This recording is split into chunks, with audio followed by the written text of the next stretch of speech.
हरि ओम। हरि ओम।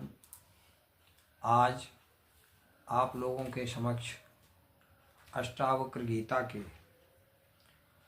39वें सूत्र की चर्चा, जो कि 18वें अध्याय से है, प्रस्तुत की जा रही है।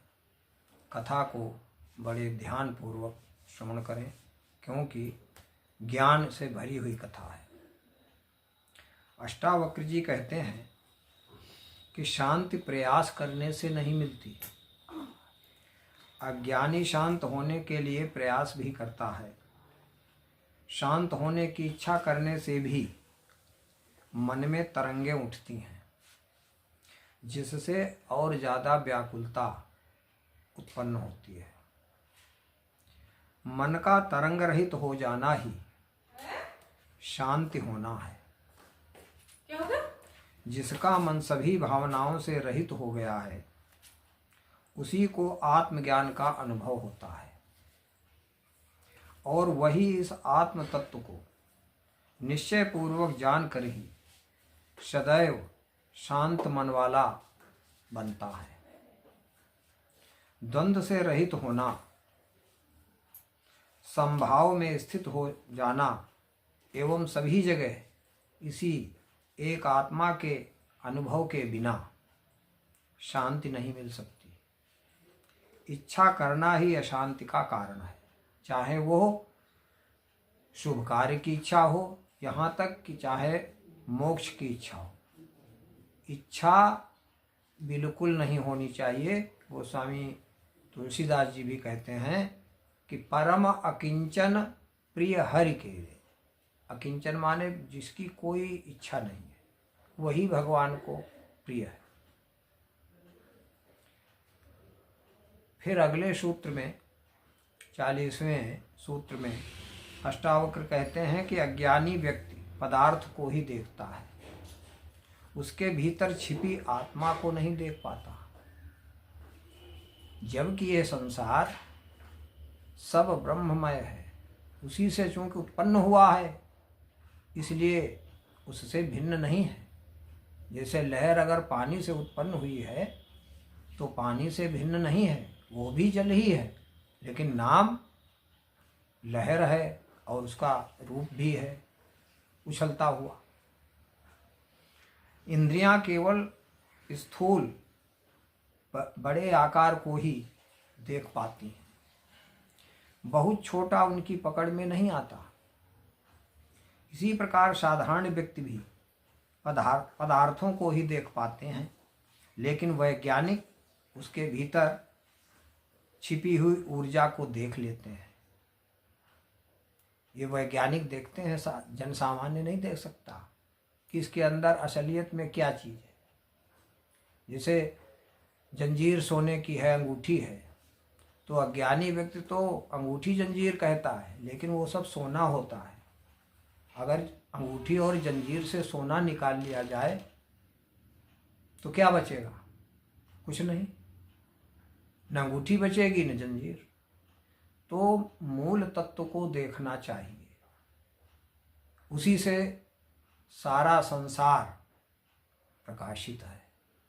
गोस्वामी जी कहते हैं कि सब कर परम प्रकाशक जोई, राम अनादि अवधपति सोई। जो सबका प्रकाशक है वही ब्रह्म परमात्मा राम है।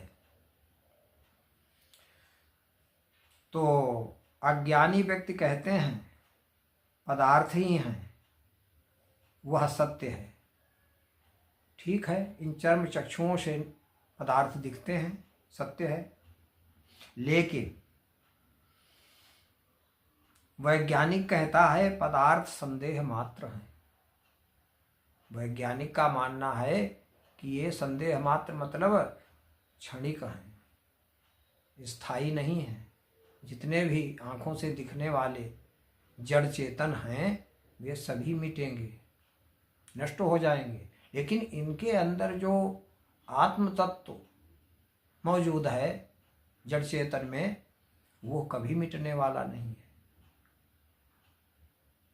वही शाश्वत है। उसी को देखना चाहिए। लेकिन ऐसी भावना कोई करोड़ों में बिरला ही बना पाता है। निज प्रभुमय देखहि जगत, के हिसन करहि विरोध, उमाज राम चरण रत, विगत काम मद क्रोध। गोस्वामी जी लिखते हैं, गीता में भी कहते हैं कि ऐसा महात्मा दुर्लभ है जो सब कहीं उसी तत्व को देखे।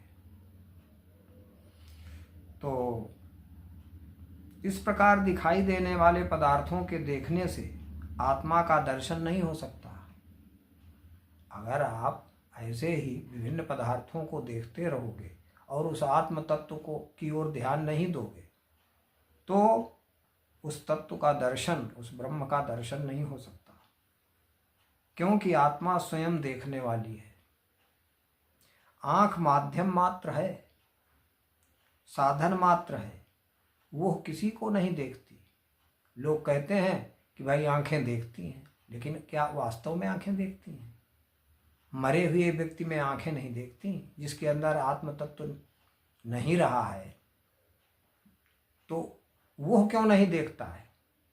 वो भी पहचाने वस्तुओं को, प्राणियों, जीव जंतुओं को, कहाँ देखता है?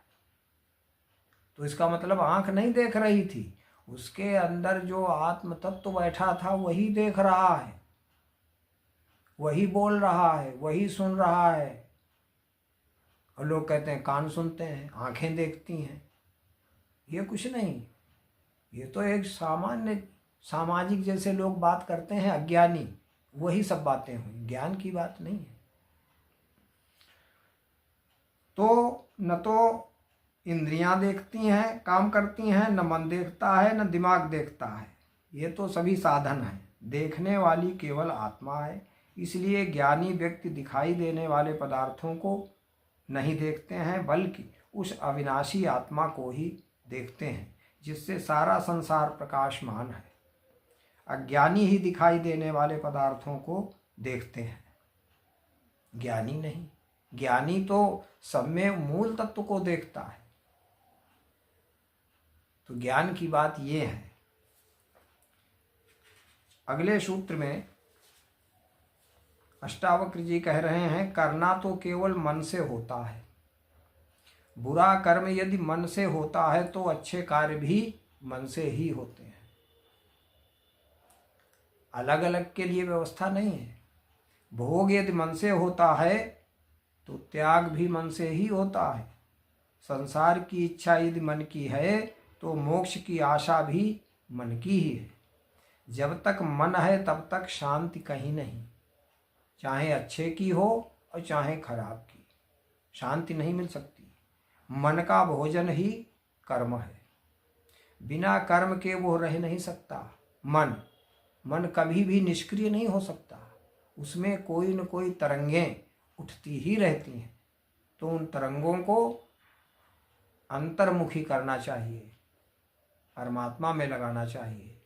शांत तो नहीं हो सकता, उसका स्वभाव ही है तरंगित होना। मन का भोजन है कर्म। तो जो दृढ़ता पूर्वक चित्त का निरोध करते हैं, यह भी मन के ही कारण है, जिससे कभी चित्त का नियंत्रण नहीं हो सकता।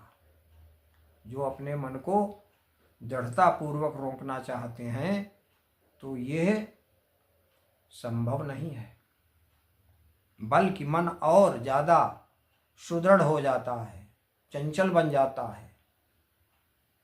उसको रोकने से अभिमान बढ़ता है कि मैंने तो ऐसा किया, इस पर कब्जा किया, मैं इस चीज़ को त्याग दिया, मैं ये नहीं कर रहा हूँ, तो अभिमान बढ़ता है। इसलिए अज्ञानी को कभी शांति नहीं मिल सकती। लेकिन वो ज्ञानी जिसने आत्मा को जान लिया है, जो सदा आत्मा में ही वास करने वाला है, वही असली शांति को प्राप्त करता है। उसके चित्त पर नियंत्रण स्वाभाविक रूप से हो जाता है। दृढ़तापूर्वक जबरदस्ती करना नहीं पड़ता। आत्मज्ञान से ही बुराइयां शांत होती हैं। करने से नहीं होती। अगर उनके लिए प्रयास करोगे तो उससे नहीं शांत होंगी, बल्कि और आपके अंदर अभिमान बढ़ेगा कि मैं ऐसा कर रहा हूँ, मैंने ये किया, मैंने वो किया। तो आत्मज्ञान से ही बुराइयाँ शांत होती हैं। ये हमने अष्टावक्र गीता का कुछ अंश आपकी सेवा में प्रस्तुत किया।